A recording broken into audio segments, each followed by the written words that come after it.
골목 안으로 있던 주차설로 세월 입고 있을 거야. 그거 지하가 유명한 거야. 아니, 지하 거. 아, 근데 아직도 여기 와서 열린 거야. 그거 넘어오고 있어. 그리고. 안녕하세요.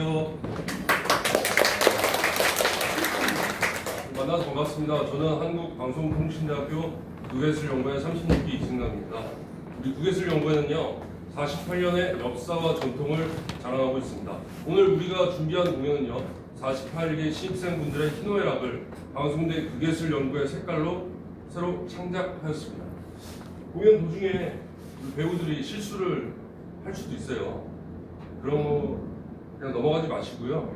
네, 욕을 좀 해주세요. 그리고 배우들이 또 관객석을 향해 욕을 할 수도 있습니다. 휴대폰 벨소리 울리면 마지막으로 공연 도중에 어제 하던데요. 긴급하거나 위급한 상황이 생길 수 있습니다. 그때 제 통제에 좀 따라주시고요. D3부는 들어오신 입구하고요, 극장 뒤에 있습니다. 지금부터 한국방송통신대학교 극예술연구회 48기 신입생 워크숍 공연을 시작하겠습니다. 뜨거운 박수 부탁드립니다.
그저 고등학교로 다녔으면 하는 애들이 얼마든지 있어.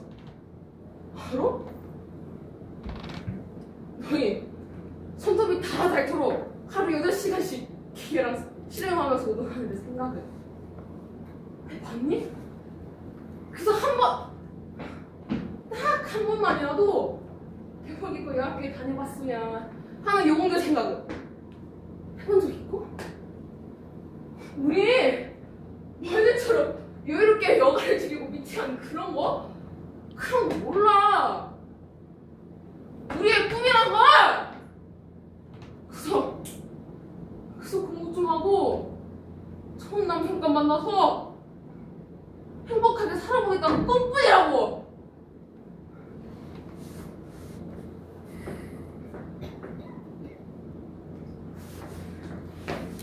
안녕하세요. 저는 정유진이라고 합니다. 저는 일주일에 한두 번씩 경북 용주에서 버스와 기차를 타고 올라와서 연습에 참여하고 있어요. 네. 제가 방금 보여드린 장면은 연극 방황하는 별들이라는 작품에 나오는 장면 중 하나로, 이 작품은 방황하는 10대 청소년들에 대한 이야기를 다룬 작품이에요. 그리고 지금부터 저는 조금 전 그 장르가 또 조금 다른 분위기의 이야기를 하려고 해요. 어느 날이었습니다. 저는 연출님께 한 연락을 받았어요. 살면서 가장 기뻤던 순간과 가장 슬펐던 순간을 써서 제출하세요. 이 연락을 받았을 때 그 질문에 대한 답을 떠올리는 순간이 제 인생에서 가장 당황스러운 순간이 되었습니다. 왜냐하면 전 남들에게 내놓기에는 너무나 소소한 행복들이었고, 그렇다고 감히 슬펐다 말하기에는 아주 큰 슬픔을 겪어본 적이 없기 때문이에요. 그래서 저는 오늘 제가 살면서 슬픔에 비슷했던 순간과 그리고 기쁨에 가까웠던 순간들을 이야기하려고 합니다. 혹시 너무 작은 이야기들이라서 이런 생각이 드실지도 모르겠어요. 고작 이런 걸로? 라고요. 하지만 평균 수명의 절반도 안 된 삶을 살아온 저에게는 이 이야기들이 정말 큰 사건이었다고 할 수 있겠죠. 중고등학생 때 일이었어요. 길에서 태어난 새끼 고양이들만 둔 채 어미가 사라졌고, 그 두 마리를 집에서 키우게 되었어요. 하지만 얼마 지나지 않아서 한 마리는 세상을 떠나고 말았습니다. 네, 제가 인생에서 맞이한 첫 죽음이었어요. 그리고 1년 뒤 남은 한 마리도 세상을 떠나고 말았습니다. 그 이후에는 또 다른 새끼 고양이를 분양받아서 키우게 되었는데요. 앞서 두 마리를 먼저 떠나보냈기 때문에 이 고양이는 조금 더 신경 써서 돌봤어요. 하지만 이 고양이도 2살이 되기도 전에 떠나고 말았습니다. 사람들은 시간이 지나면 괜찮아진다고들 합니다. 그런데 저는 아직도 그 고양이들 생각을 할 때면은 눈물이 나오곤 해요. 가족들이 고양이들 이야기를 웃으면서 추억을 할 때면 저는 그 자리를 피하고 싶어집니다. 왜냐하면 그 고양이들이 떠나는 마지막 순간을 지키지 못한 사람이 바로 저였으니까요. 눈물 보이는 게 부끄러워서 괜찮은 척, 아무렇지 않은 척 그렇게 지냈는데, 그때 말하지 못한 감정들이 제 마음 한구석에 아직 매듭처럼 남아있는 것 같아요. 그리고 이렇게라도 이야기하니까 조금은 나아지는 것 같기도 합니다. 아니 어쩌면 이렇게 저만의 방식대로 조금씩 나아지고 있는 중인지도 모르겠죠?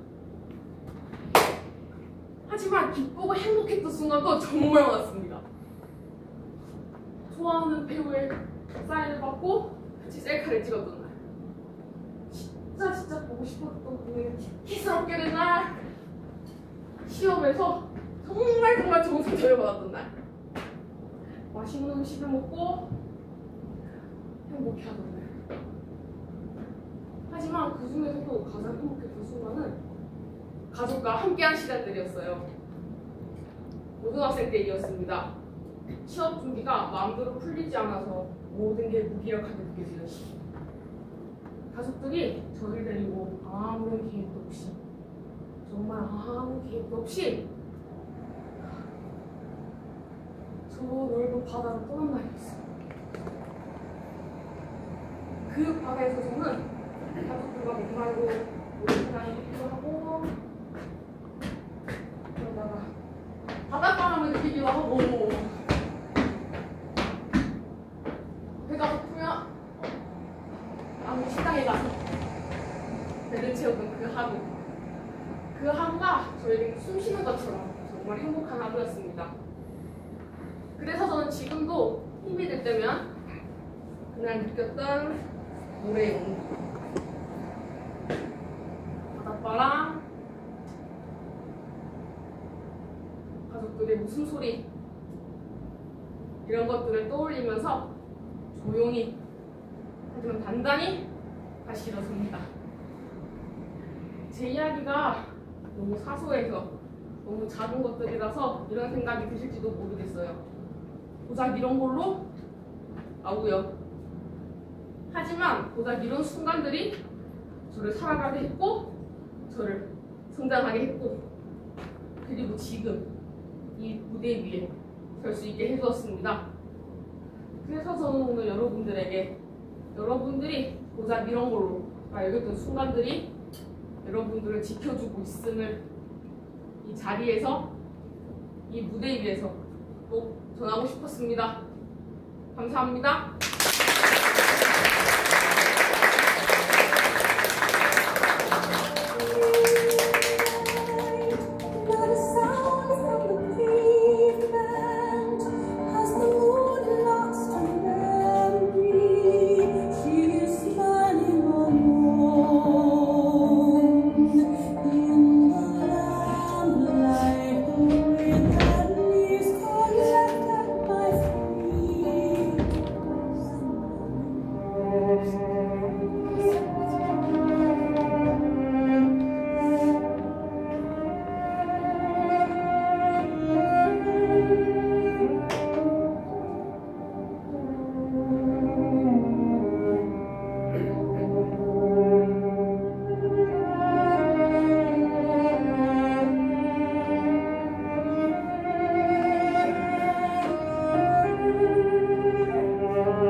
결국 2주일 만에 좀 화를 받았습니다. 어느 누구의 마중도 없이 혼자 돌아왔습니다. 그리고 절망과 좌절에 오랜 방황으로부터 돌아왔음을 알았습니다. 사람이 절망의 밑바닥까지 떨어지면 다시 올라올 수밖에 없다던 낭베르 의사님 말이 맞았는지도 모르죠. 난 이제 어디에도 날 도울 손길이 없다는 걸 압니다. 내가 내 자신을 도울 수밖에요.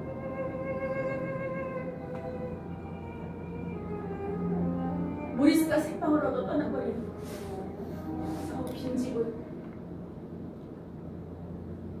마치 죽은 나무처럼 저기 저렇게 서 있군요. 모리스는 돌아올지도 모르고 근데 돌아오지 않을지도 모릅니다. 하지만 사람의 모든 걸 걸었던 지난 날을 후회하진 않아요.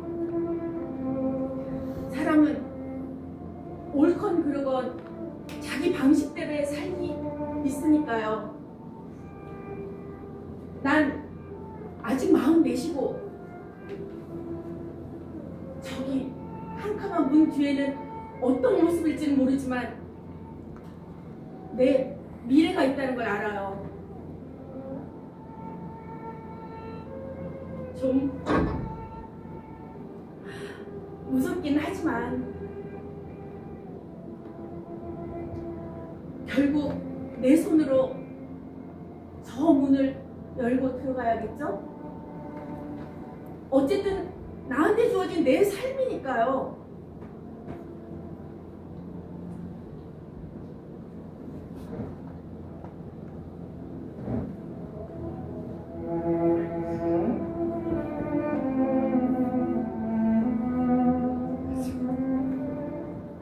방금 보신 장면은 프랑스 작가 시몬 드 보바르의 위기 여자 중 모니크라는 인물이에요.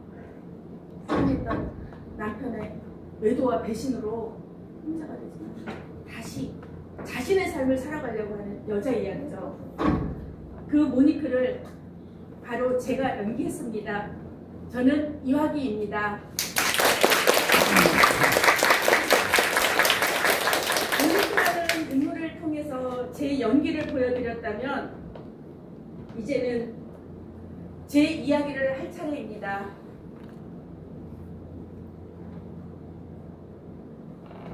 다들 건강검진을 잘 받으시나요? 잘 받으셔야 해요. 큰 병도 조기 검진으로 완쾌되는 분들이 참 많아요. 저는 지금 제가 겪었던 무척 고통스럽고 길었던 한 달의 이야기를 하려 합니다.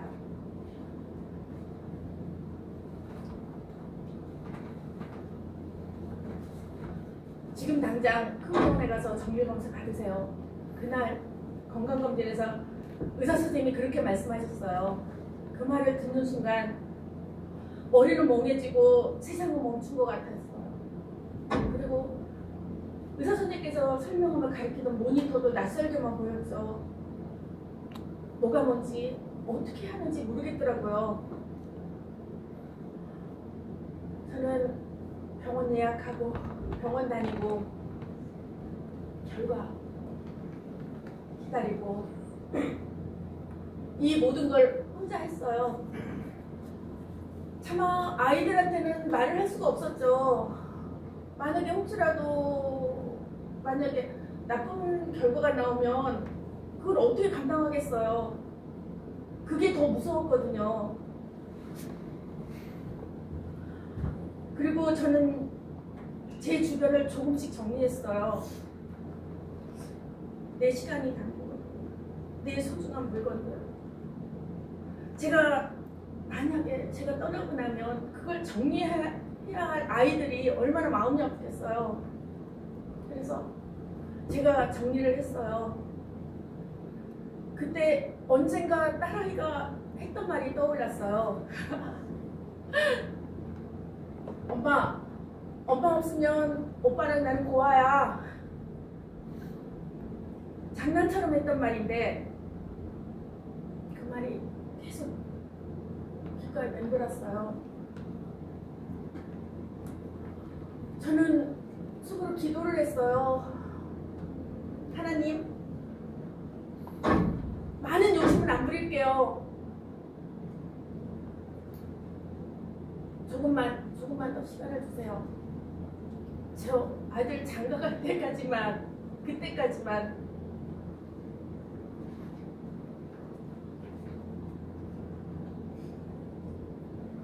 결과는 보시다시피 암은 아니었어요.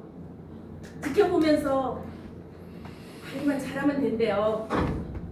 그런데 그날 병원 복도에서 그냥 혼자 조용히 울었어요. 기뻐해야 하는데 안심해야 하는데 그냥 눈물이 계속 나더라고요. 그리고 집에 돌아오는 길에 생각했어요. 이왕 다시 사는 인생 늘 다음에 언젠가 하며 미뤄뒀던 걸 해보자. 그해 겨울 저는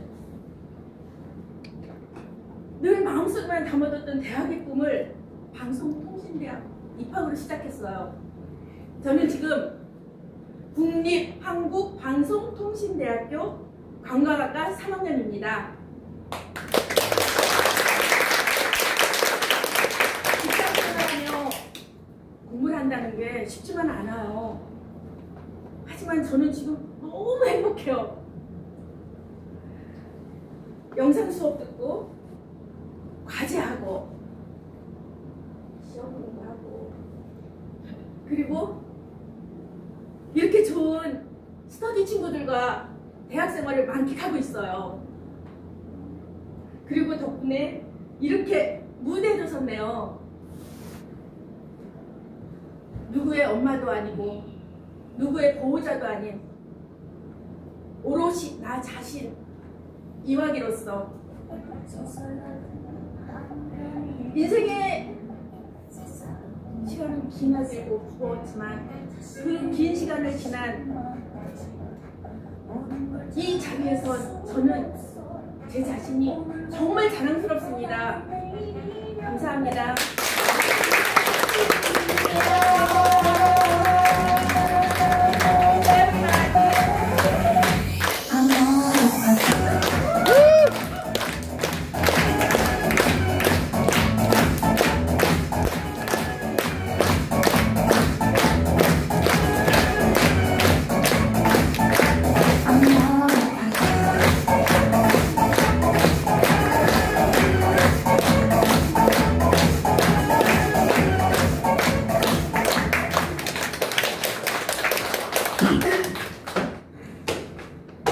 이런 개음망덕한 것 같은데 애미를 버리고 전쟁터에 나가겠다고.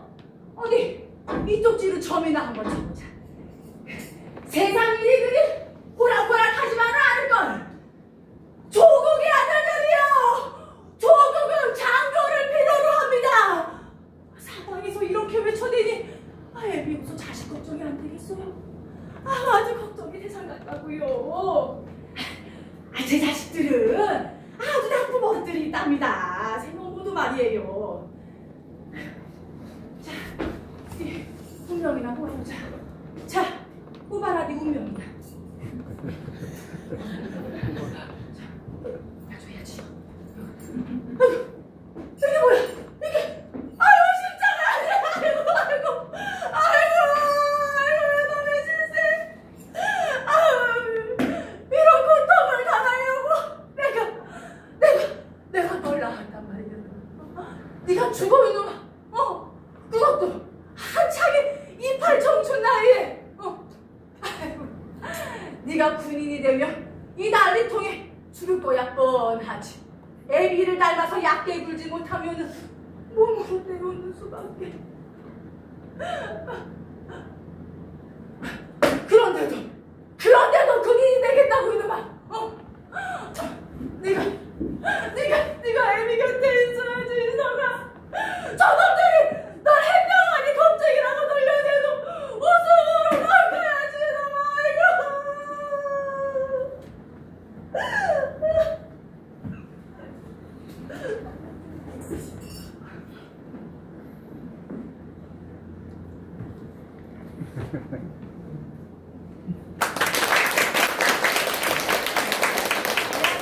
저는 노병훈입니다. 방금 보여드린 장면은 브레이트의 억척어먼과 그 자식들이라는 작품 중에 억척어먼 대사입니다. 저는 이 작품을 읽으면서 참 인생은 여러 색깔이 칠해진 한 폭의 그림 같은 게 아닐까라는 생각을 했어요.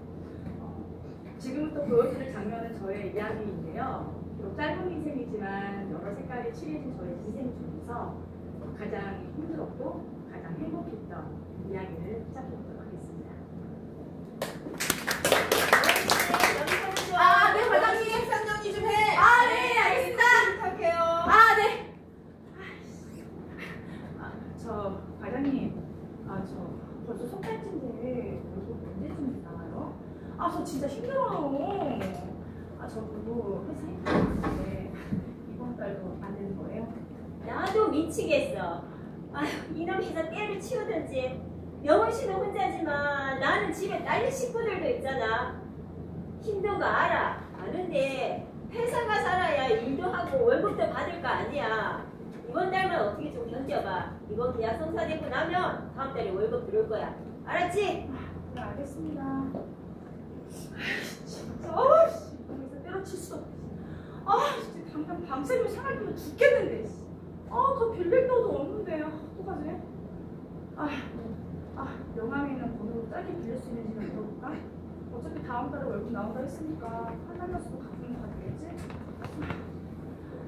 여보세요? 네, 여보세요? 저 소액 대출 좀 받으려고 하는데. 예, 전화 잘 해주셨어요. 서류 작성만 해주시면은 당일 바로 입금해 드려요. 네, 감사합니다. 그럼 그것도 다음 달에는 월급 나오겠지? 아니 이 여자 카페 것처럼 빌리고 이게 뭐야? 여보세요? 아가씨 돈 안 갚아요? 에? 아니 늦어질수록 이자만 더 늘어난다니까 그러네. 근데 제가 몇 번 연체는 하긴 했지만 어떻게 빌린 건 300인데 1000만 원이 돼요. 이 여자가 진짜 처음에 설명 다 해줬는데 왜 이제 와서 딴소리. 됐고 빨리 안 갚으면 우리도 어떻게 나올지 몰라요. 에? 알았어요. 갚아요. 갚을게요. 내가 미쳤어 진짜.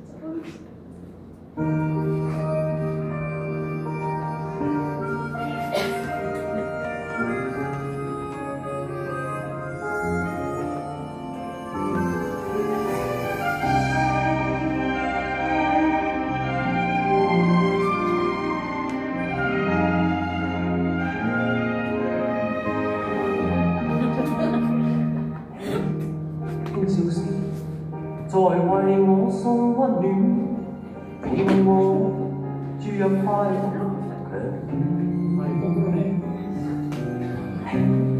輕說時，漫長路快要走過，終於走到你晴天，星星歡呼躍起，像紅日發放金箭，我伴你往一生。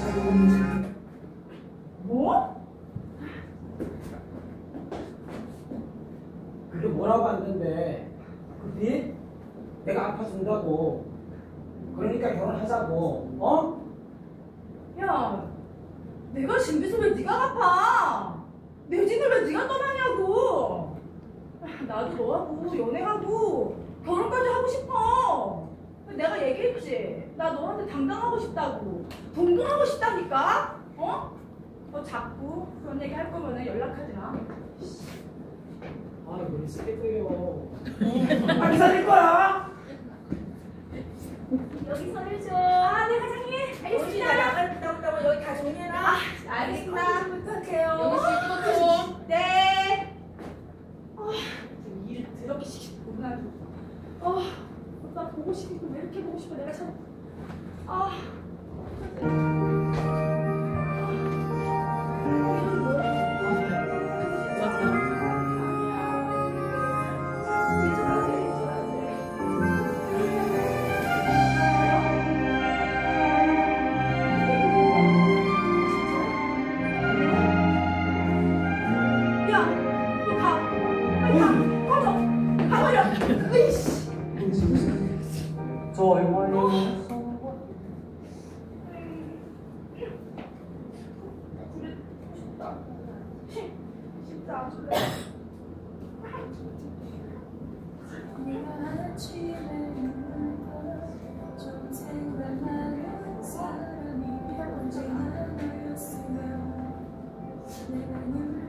너 그거 알아? 너가 내 인생의 터닝포인트인 거? 나 있잖아. 그냥 이대로 살면 된다고 생각했거든? 근데 너 만나고 생각이 달라졌어. 다시 새로 시작하고 싶다는 생각을 했어. 고마워. 사랑해.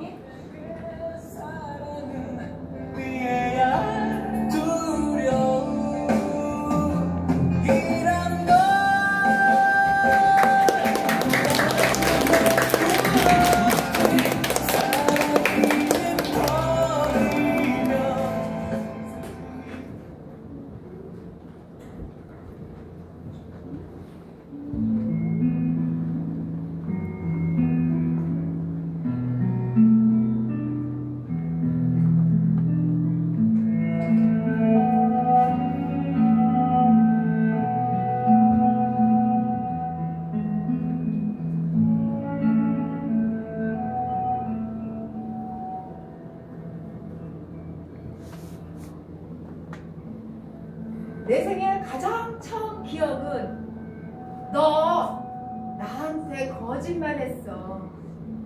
내가 엄마 언제 오냐고 물었는데 그때 네가 10밤만 자면 온다고 했잖아. 기억나?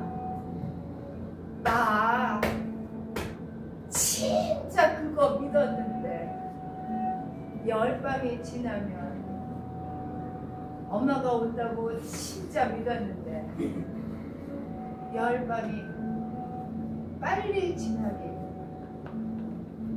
아니 천천히 지나가더라도 제발 지나길, 지나면 오길 진짜 바랬어. 믿었어. 진짜 믿었었는데 그 10밤이 도무지 줄지 않더라. 10밤이 지난 것 같은데 또다시 10밤이래 네가. 그러다 점점 10밤 새는 걸 잊어버렸겠지.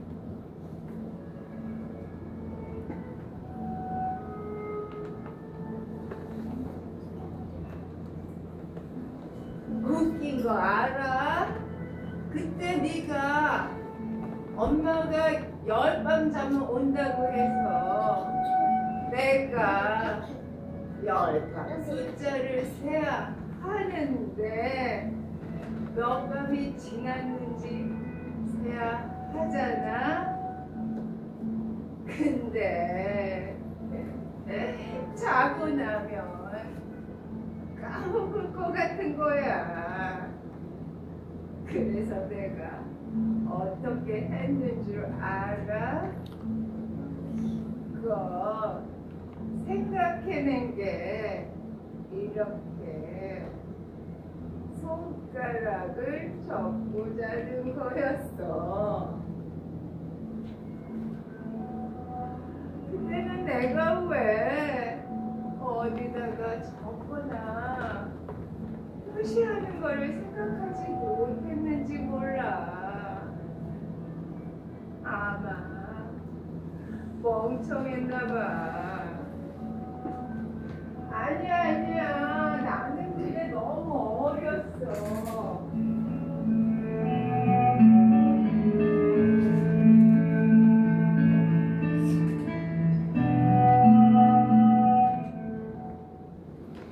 안녕하세요. 이경희입니다. 제가 보여드린 독백은 최보윤 작가님의 말할 수 없이였었습니다. 진나가 엄마가 돌아오기를 간절히 바라는 어린 시절을 이야기했습니다. 처음 연기를 하다 보니 매우 어색하고 부끄러운 마음이 가득합니다. 저는 오늘 여러분께 아주 오래전에 외국에서 사고로 머리를 다친 신랑 이야기를 하려고 합니다. 그날은 매우 화창한 날이었습니다. 자전거를 열심히 타다 신랑이 보이지 않아 신랑을 찾았을 때 신랑은 이미 앰뷸런스에 실려 있었습니다. 병원에 가서 수술을 받고 의사는 저에게 아주 친절하게 아주 자세하게 설명을 했지만 알아들을 수가 없었습니다. 직감적으로 상황이 더 좋지 않다고 느껴졌기에 뭔가를 물어봐야 하는데 무엇을 물어봐야 될지 걱정이 많았습니다.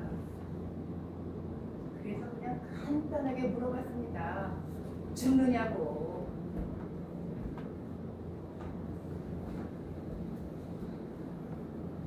의사가 예스라고 하지는 않았어요. 하지만 그의 긴 설명은 아마도 그럴지도 모른다는 것 같았어요.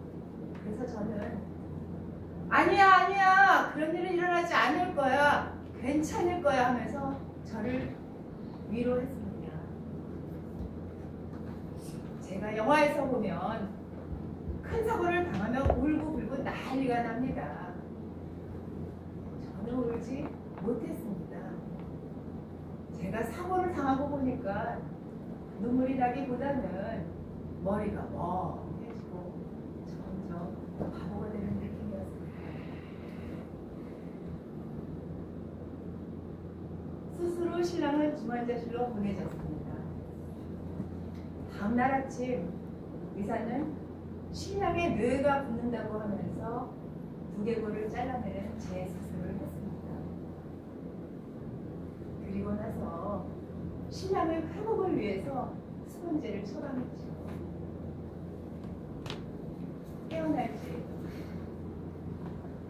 깨어나지 못할지 모르면서 2주간을 보내는 것은 저에게 매우 힘든 일이었습니다. 중환자실의 신랑은 편안해 보였습니다. 하지만 깨어나기를 간절히 바라는 나의 마음은 안타깝고 하루하루가 지루했습니다. 병원의 긴 복도는 저에게 행운이었습니다. 쭉 걷다 보면 제자리로 돌아올 수가 있었어요. 아무 생각 없이 누구의 방해도 받지 않고 걸을 수가 있었습니다. 잠자는 신랑을 위해서 제가 기다리는 것 외에는 아무것도 할 수 없을 텐데 긴 복도는 저의 외로움과 두려움으로부터 저를 위로해주고 저를 감싸주는 다정한 친구였습니다. 머리를 다친다는 것은 굉장한 사고였습니다. 신체를 쓰지 못하여 장애인이 될 수도 있었습니다. 사고나 판단할 수 없는 바보가 될 수도 있지요. 뿐만 아니라 감정 조절이 안 돼 집기를 마구 집어던지는 난폭한 사람이 될 수도 있었습니다. 저는 긴 복도를 걸으며 깨어날까? 깨어나지 못할까? 깨어난다면 걸을 수는 있을까? 말을 할 수 있을까? 난 알아볼 수 있을까? 매일 걱정했습니다. 하루는 건강한 신랑을 생각하며 행복해했습니다. 다음 날은 몸이 불편한 신랑을 상상하며 휠체어를 밀어보기도 하고 옆에서 부축도 하면서 일어나지 않는 일을 걱정하고 사고를 대비하는 마음으로 보냈습니다. 저희의 그냥 병원은 깨어날까? 깨어나지 못할까? 깨어난다면 걸을 수는 있을까? 말을 할 수 있을까? 나는 알아볼 수 있을까? 매일 반복되는 질문을 하면서 하루하루를 외롭고 두렵게 보내는 곳이었습니다. 내성적이고 낯가림이 심한 저는 외국 생활에서 친구가 많지 않았습니다. 하지만 병원에는 많은 친구들이 찾아왔습니다. 그 친구는 저에게 혼자가 아니라는 것을 알려주었습니다. 세상은 내가 생각한 것보다 훨씬 더 따뜻하고 많은 사람이 나를 도와주고 걱정해주고 있다는 것을 배웠습니다. 오늘도 그들 친구들에게 감사한 마음으로 살고 있습니다. 혹시 지금 힘드신 일이 있거나 이런 일이 있으시다면 잠시 내려놓으세요.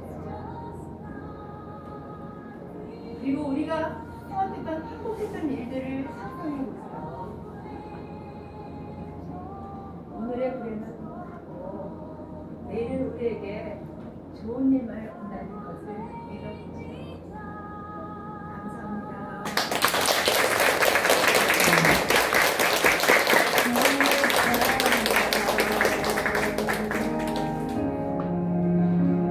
When you're on the street, 파도치는 부둣가를 지나간 일들이 가슴에 남았는데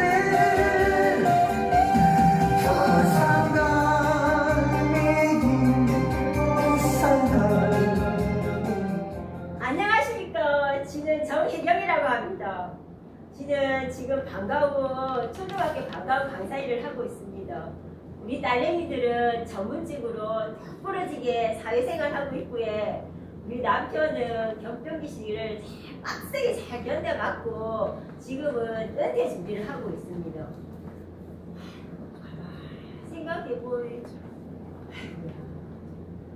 우리가 참 열심히 살아왔는 기라에 그래갖고 남편이랑 아랑 지한테 참 잘했다 수고했습니다 이렇게 하면서 칭찬하면서 살고 있습니다. 지금은 제 자신이 참 기특하고 대견한 기라에 우리 이만하면 열심히 잘 산 거 맞지? 네. 평범한 이야기입니다. 그래서 다들 공감하고 위로하면서 함께 사는 것 같습니다. 야들아, 일어나라! 밥 먹고 학교 가야 안 가나? 여보, 얼른 씻고 나오나? 아침마다 알아서 준비 좀 하고 가면 안 되나? 나가는 건 지들인데 맨날 내만 바쁘고 지가 갈까봐 가슴 쫄깃해야 되는데 나도 바쁘다고. 얼른 씻고 나온다. 아, 엄마 나 늦었어. 미안해. 밥 먹어도 될 것 같아. 여보, 나도 지금 나가야겠네. 미안. 이따가 늦어. 아이고, 차리기 전에 말을 하지. 아침에 눈 뜨자마자 밥하고 빨래하고 청소하고 돌아서서 밥하고 빨래하고 청소하고. 아이고야, 내 인생 친구가 따로 없다 이가. 내 인생 하루하루 허벌나게 지나갈 뿐데 사는 게 허무하다, 허무해. 에이, 전화해서 수달라들을 불렀다.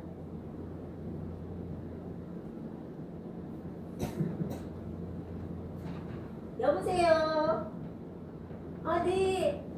아, 네. 왜합니까? 아, 네. 너 보이소?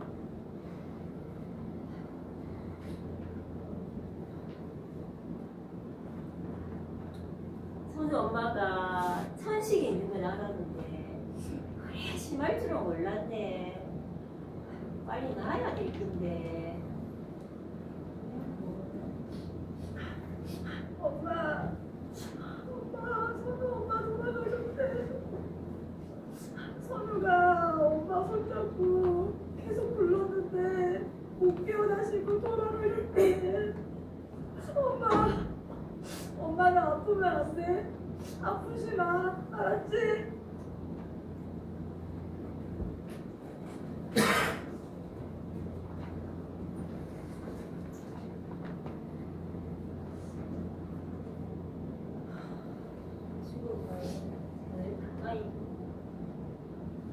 장례식장은 조용했습니다.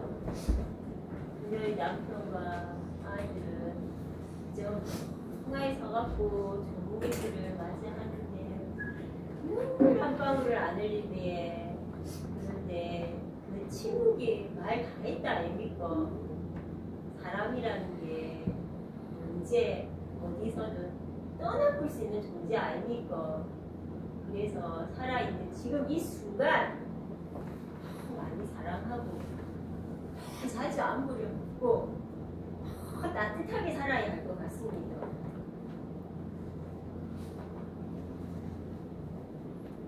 딸이 고등학생이 되었을 무렵이지. 엄마, 나 의대 진학하고 싶어. 우리 딸이 하고 싶다면 엄마는 끝까지 밀어줄 기대. 근데 가고 싶다고 다 할 수 있는 거 아니다 아이가. 공부 쎄 빠지게 해야 된대. 할 수 있겠나? 힘내래. 화이팅! 엄마, 나 합격이래. 합격이야. 엄마, 그동안 너무 고생 많았어. 다 엄마 덕분이야. 사랑해, 엄마. 합격 소식을 듣는 순간 숨이 탁 멎는 줄 알았다 아닙니까? 딸과 내 눈가에는 눈물이 맺히고 말로 표현이 안 되는 거라 해. 그 순간만큼은 시간이만 다 멈춘 것 같았고 지난 세월의 고단함, 외로움, 눈물, 희생 등이 모두 한꺼번에 해결되는 거 다 느낌이었지. 이제 제가 준비한 장면을 보여드리겠습니다.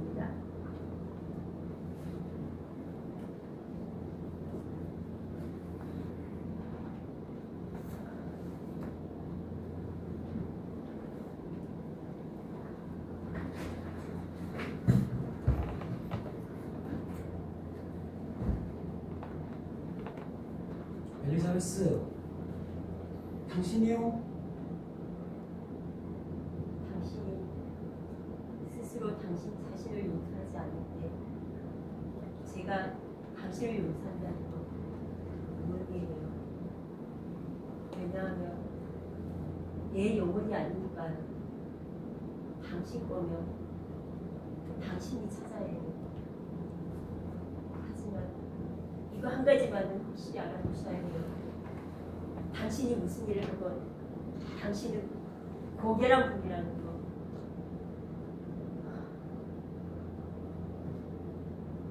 지난 3개월 동안 난 내 마음을 자세히 기다려봤어요.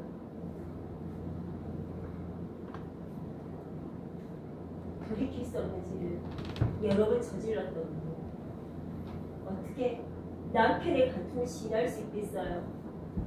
냉정한 여자가 아닌다고 해야.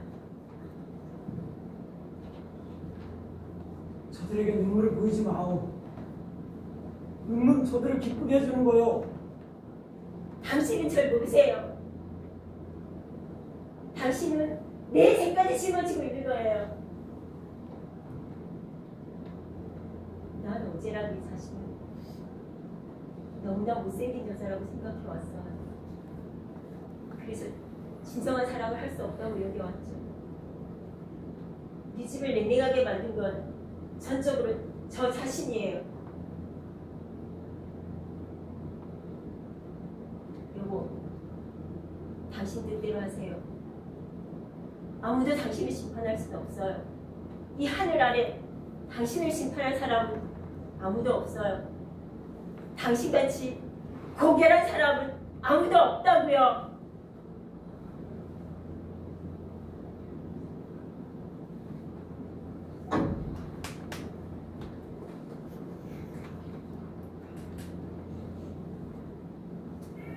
도대체 왜 설명을 못하겠다는 거예요? 그것이 내 이름이니까요. 내 평생 다른 이름은 가질 수 없기 때문이요. 내가 거짓말을 했고 그 거짓말에 서명을 했기 때문이요. 내가 교수형당한 사람들의 발끝 만지만도 못할 존재이기 때문이요. 이름도 없이 나보고 어떻게 살란 말입니까? 내 영혼을 당신께 넘겼으니 내 이름만은 남겨주시오.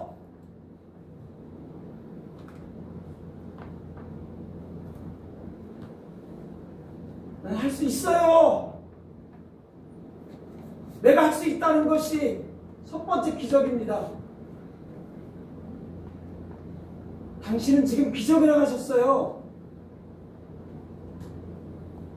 그건 깃발을 휘날릴 만큼은 아니지만 저런 개자식들한테서 선함을 지킬 수 있을 만큼은 충분합니다.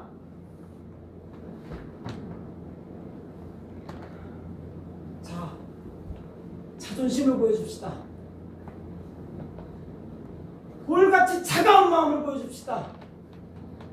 그걸로 저들을 진멸시킵시다.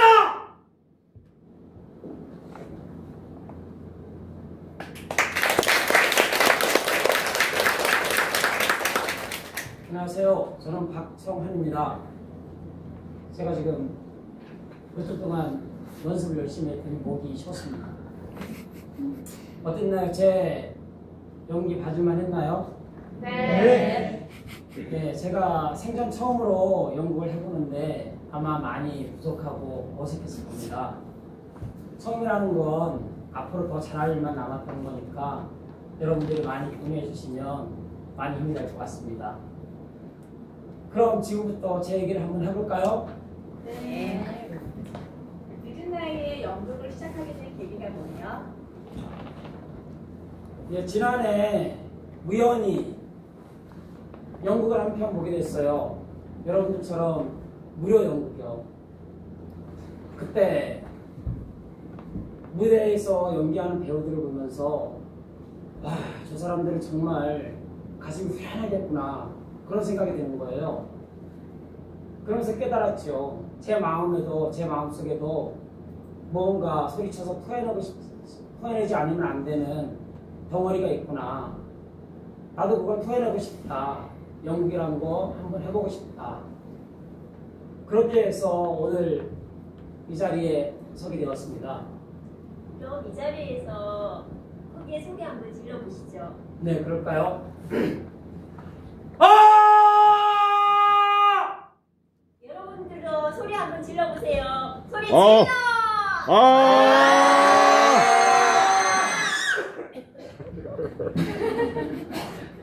좀 전에 속에서 토해내고 싶은 덩어리가 있다고 하셨는데 살면서 가장 마음 아팠다거나 슬펐던 일이 있었으면 한번 말해보실래요? 네. 저한테는 오랜 세월 어느 누구에게도 털어놓지 못한 일이 하나 있는데요. 15년도 더 된 일입니다. 어려서부터 함께 뛰어놀던 저희 둘째 형이 어느 날 죽었어요. 여러 가지 삶의 비관들이 섞여서 스스로 생을 놓은 건데요.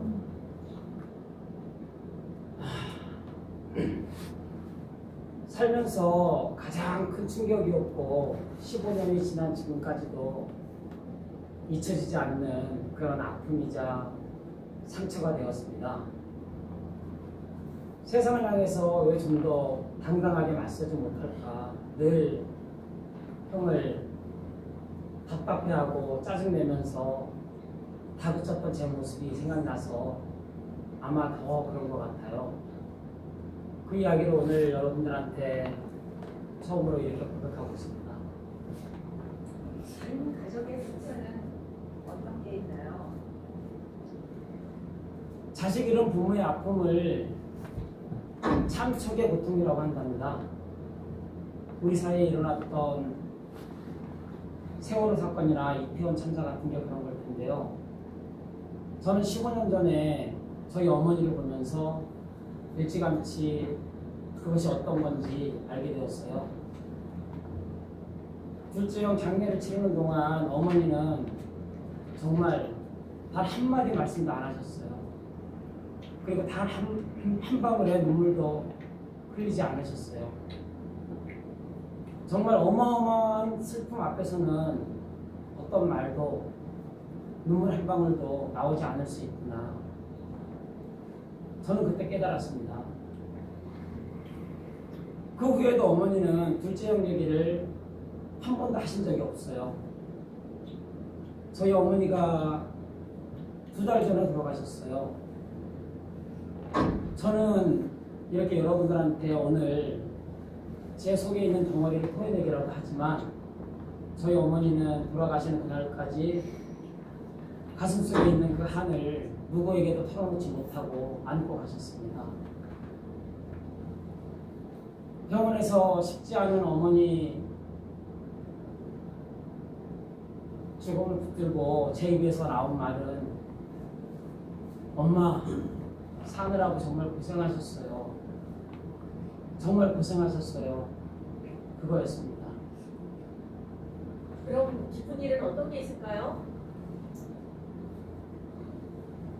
살면서 슬픈 일은 안개처럼 또 풍경처럼 도와줄 수 배경처럼 우리들 삶 속에 녹아들고 스며드는 것 같아요.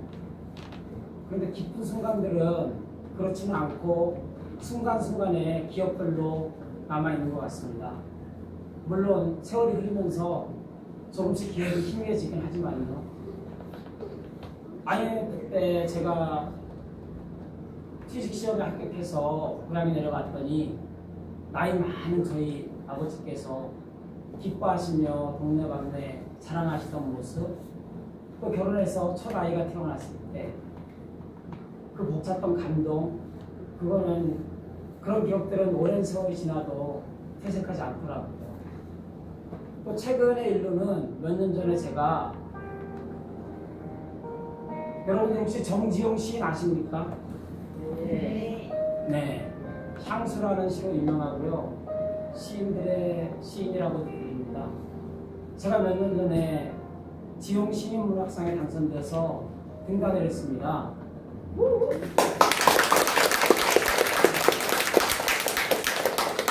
어려서부터 문학의 꿈을 가지고 있었기에 그때 참 기뻤어요. 참고로 1년에 단 한 명 뽑습니다.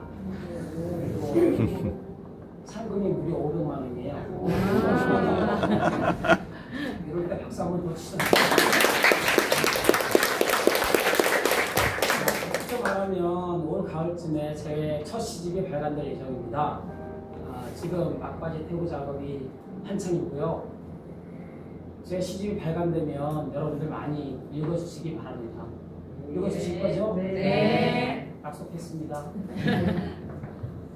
그럼 지금까지 쓰신 시 작품 중에서 하나만 낭송해 주실래요? 우리 연극 첫 시작을 고양이 이야기로 했습니다. 그래서 우리 연출님이 고양이 이야기로 끝을 맺어라 그러시더라고요. 그래서 얼마 전에 제가 안성 소재 펜션에 1박 2일로 놀러 간 적이 있어요. 그때 다리를 다친 고양이 한 마리가 있었는데 자꾸 눈에 밟히더라고요. 그때 쓴 작품인데 여러분께 소개하겠습니다. 세발 고양이. 임신 중인 고양이를 보았다. 금술 펜션 바베큐장 주변에서 삼겹살 받아 먹으며 살아가고 있었다. 텃밭 고라니 덫에 걸려 뒷다리 하나 잃은 녀석은 야성 내려놓고 스스로 집고양이가 되었다 한다. 사람에게 다리 하나 내어주고도 다시 사람의 동정 부과하는 저 생존. 물안개 뿌연 새벽 펜션 근처 낚시터를 산책했다. 해보다 부지런한 사람들이 낚싯대 들이우고 있었다. 손맛만 보고 다시 놓아준다니 철렵에 매운탕이면 사정 못 쓰는 나에 비해 얼마나 구매한 인품들인가. 돌아오는 길에 그 고양이 다시 만났다. 어젯밤 삼겹살 던져진 나처럼 어느 인정 많은 낚시꾼의 덕행이었을까. 앉고 일어설 때마다 다리 하나가 짧아 풍덕풍덕 방아짓던 평성 밑으로 아가미 해진 붕어 한 마리 물고 기어똥 숨어들고 있었다.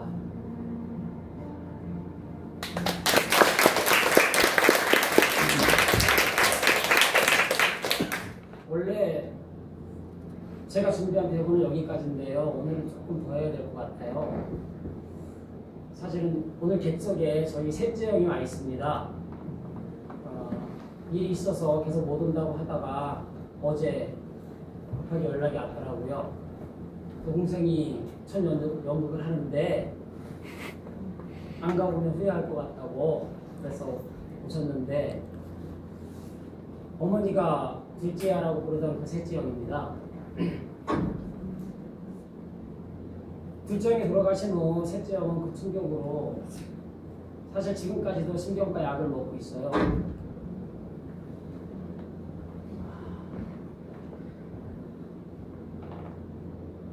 그럼 내가 이 많은 사람들 앞에서 둘째 형 얘기를 할 줄 몰랐지. 근데 하고 나니까 좀 편해요.